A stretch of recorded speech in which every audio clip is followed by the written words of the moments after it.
ধন্যবাদ তানজিদ সাহেব। আপনি ১ম কথাতেই আমরা বলতে চাই যে আপনি বলেছিলেন দাঁত একটা গুরুত্বপূর্ণ অংশ আমাদের দেহের একটা গুরুত্বপূর্ণ অংশ।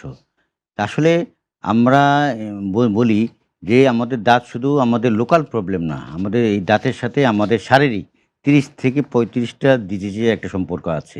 এজন্য দাঁতের যত্নের গুরুত্বটা অনেক বেশি এবং ইদানিং আমরা বিভিন্ন গবেষণায় দেখা যাচ্ছে যে মানে দাঁতের সাথে এই যে শারীরিক অন্যান্য রোগের সম্পর্ক থাকাতে এটার গুরুত্বটা অনেক বেশি এবং আমরা মনে করি এজন্য দাঁতকে আমাদের রেগুলার যত্ন নিতে হবে এবং যত্ন নেওয়ার একটা অপরিহার্য অংশ হচ্ছে দাঁত ব্রাশ করা। আমরা দাঁত ব্রাশ করার যে নিয়ম, সে নিয়ম হলো আমাদের প্রতিদিন দুবেলা ব্রাশ করতে হবে। সেটা সকালে খাবার পরে এবং রাত্রে ঘুমানোর আগে। কারণটা হলো যে আমাদের এবং আমরা কেউ যদি ৩ বেলা ব্রাশ করতে চায় সেটা ওয়েল পদ্মা সেতু, মেট্রো রেল এবং এলিভেটেড এক্সপ্রেসওয়ে নির্মাণের গর্বিত অংশীদার বসুন্ধরা সিমেন্ট। বাট কেউ যদি একদম ব্রাশ না করতে চায়, অন্ততপক্ষে রাত্রে একবার ব্রাশ করতে হবে। কারণ হচ্ছে যে রাত্রেবেলা আমাদের মুখের কিন্তু অ্যাক্টিভেশন হয় না বা মুখ আমাদের নাড়াচাড়া করে না। কারণ আমাদের মুখ নাড়াচাড়া করলে আমাদের যে স্যালাইভা মুখে থাকে, যে স্যালাইভা হচ্ছে আমাদের ক্লিনিং এর একটা অন্যতম অংশ।